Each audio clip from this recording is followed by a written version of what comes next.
Thank you for coming. I call this hearing of the Federal Spending Oversight Subcommittee to order. Almost 17 years ago, the U.S. invaded Afghanistan to topple the Taliban regime that provided safe harbor to perpetrators of the 9/11 terrorist attacks. I think that was the right thing to do at the time, but I think we've simply stayed too long. This is the longest military engagement in U.S. history. We've already been there 7 years longer than the Soviets, and their occupation is often characterized as a failure, their Vietnam. Instead of learning from their experience, we seem to want to duplicate it.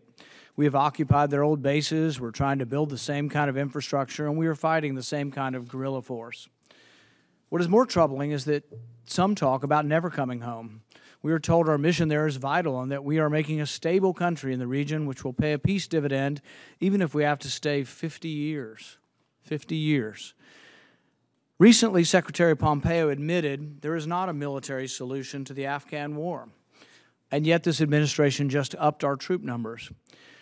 We build dams and electric transmission lines, and the Taliban blow them up, or worse, take them over and sell the power back to the Afghan people. And by the way, while we are building infrastructure there, our infrastructure at home is aging and crumbling. The country isn't safe. You can't even leave the embassy. Most of the time, our personnel can't even visit many of the infrastructure projects we pay for. Let me repeat that. We cannot even visit many of the projects we are paying for. We have an opium problem there. We have an opium problem here. And despite spending over $8 billion in Afghanistan, they're still the leading producer of poppies as an origin of heroin for the world. It's just insane. To top it all off, we're spending over $40 billion each year for this.